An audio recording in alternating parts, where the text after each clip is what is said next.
Hello and नमस्ते everyone. फेरि पनि हजुरहरूलाई मेरो यो अर्को भिडियोमा स्वागत छ।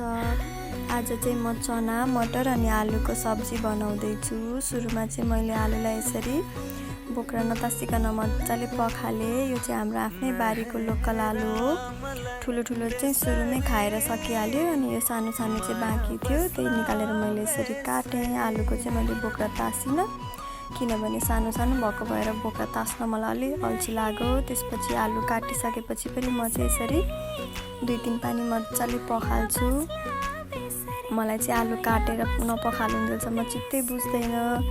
अनि यसरी मैले 2-3 पानी पखालिसकेपछि चाहिँ यो आलु रेडी भयो। Look at this. त्यसपछि यता छ चना मटर, आलु, प्याज, टमाटर।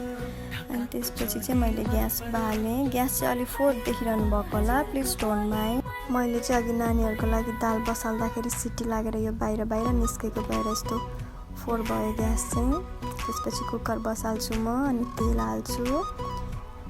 तेल एकछिन मजाले तातिसकेपछि चाहिँ यसमा म अघि काटेर राखेको प्याज यसरी हाल्छु। प्याज चाहिँ एकछिन गोल्डन ब्राउन हुँदासम्म म यसरी मजाले फ्राई गर्छु। त्यसपछि म यसमा हाल्छु अघि काटेर राखेको आलु।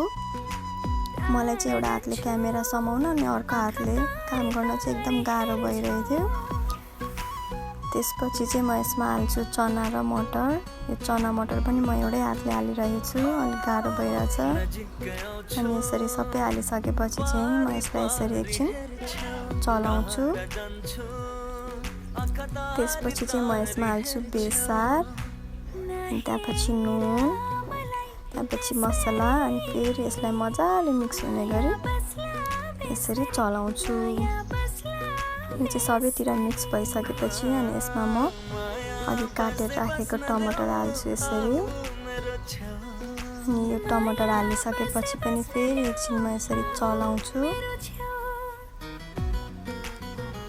अनि अब चाहिँ कुकरको बिर्को नलगाइकन यत्तिकै माथिबाट कुकरको बिर्कोले यसरी ढाक्दिने एकछिन टमाटर पाक्नका लागि। त्यसपछि यता म पिस्छु अदुवा लसुनले चाहिँ तरकारीहरूमा छुट्टै खालको टेस्ट दिन्छ। मलाई चाहिँ एकदम मनपर्छ अदुवा लसुन पिसेर हाल्न। त्यसपछि मैले यसमा हालेँ। यो अदुवा लसुन हालिसकेपछि पनि फेरि मैले एकछिन फ्राई गरेँ। त्यसपछि मैले पानी हालेँ। पानी हालिसकेपछि यसरी फेरि सबैतिर मिक्स हुने गरी यसरी चलाइदिने। चलाइसकेपछि चाहिँ मैले कुकरको बिर्को लगाइदिएँ। त्यसपछि यसमा मैले चाहिँ 5-6 सिटी यसरी लगाएको थिएँ मजाले। अनि हाम्रो चना मटरको सब्जी चाहिँ यसरी रेडी भयो। यस्तो थियो फाइनल लुक। कसलाई मनपर्छ please comment and thank you for watching. लास्टमा चाहिँ मैले ग्यास यसरी टिलिक्क टल्काएको थिएँ है। Bye by.